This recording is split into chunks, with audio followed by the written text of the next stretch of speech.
Chapter 7. Tragedy.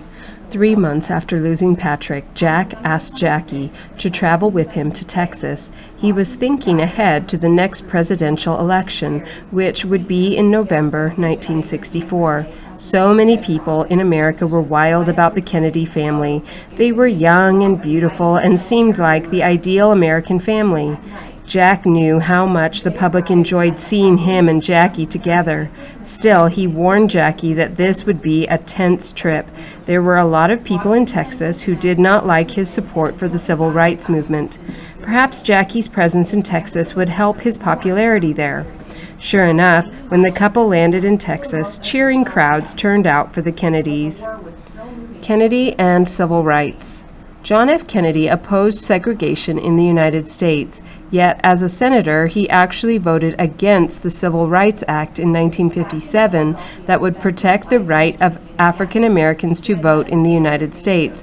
The act passed even without Kennedy's vote. He didn't make civil rights a top issue until the end of his presidency.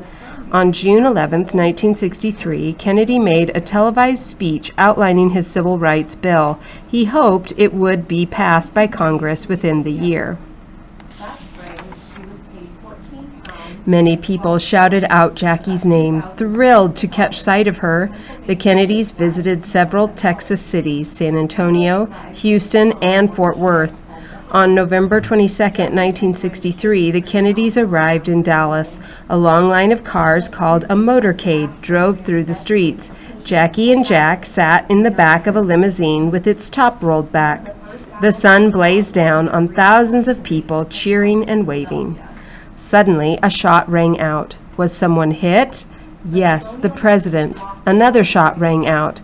The bullet hit Jack in the head. A terrified Jackie cried out, "My God, what are they doing? My God, they've killed my husband." The motorcade raced to the hospital. Jackie held her husband in her arms and cried. She refused to leave his side as he was rushed into the emergency room, but the doctors could not save him.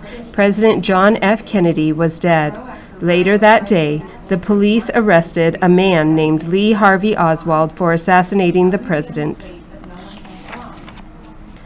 The president's body was placed in a coffin and put onto a plane, but before the plane could take off, the new president had to be sworn into office.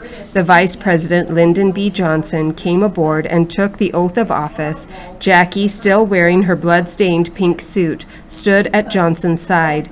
Under tragic circumstances, the United States now had its 36th president. Jackie remained composed on the plane ride back to Washington, D.C. She tried to comfort her husband's staff. She started to make plans for the funeral. The one thing she couldn't bring herself to do, however, was tell her children about their father's death. So their nanny broke the news. Caroline, who was almost 6, understood, but John Jr. did not. How could he? The little boy was just turning 3.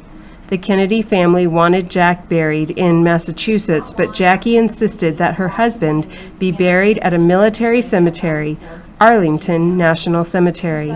This was important to her for 2 reasons. Jack had been a World War II hero fighting in the Pacific. Also, as president, he was head of all the armed forces. Jackie felt strongly that his resting place should be with other soldiers who had served the country and fought in wars. The funeral took place on November 25, 1963. A riderless horse followed the funeral procession down the streets of the capital.